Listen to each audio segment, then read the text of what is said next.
Tarantino n'a pas écrit son script de la page 1 à la page 120. Non, non. Il a écrit des scènes, comme ça, sur des feuilles volantes, puis il les a toutes étalées par terre chez lui. Il les a déplacées, inversées, réorganisées, jusqu'à ce qu'il trouve l'agencement parfait, le rythme unique qui est devenu sa signature. L'effet sur le spectateur est incroyable. Pensez-y, on voit un personnage principal, Vincent Vega, se faire tuer au milieu du film.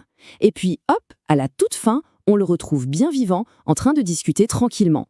Ça nous force à devenir actifs, à reconstruire nous-mêmes la chronologie dans notre tête pour tout comprendre. On ne subit plus l'histoire, on la recompose. Un scénario de génie, c'est une chose, mais il faut les acteurs pour lui donner vie. Et le casting de Pulp Fiction, ah là là, c'est une histoire en soi, une histoire de combat, de persévérance et de paris très, très risqués. Il faut bien réaliser que le film aurait pu être complètement différent. Le studio, par exemple, ne voulait pas du tout de John Travolta. Il voulait Daniel Day-Lewis. Matt Dillon a trop hésité et le rôle de Butch lui est passé sous le nez. Et pour Jules, un autre acteur avait quasiment signé. C'est Tarantino qui s'est battu, qui a tapé du poing sur la table pour imposer sa vision. Heureusement. L'anecdote sur l'audition de Samuel L. Jackson est juste mythique. Il fait un premier essai jugé un peu décevant.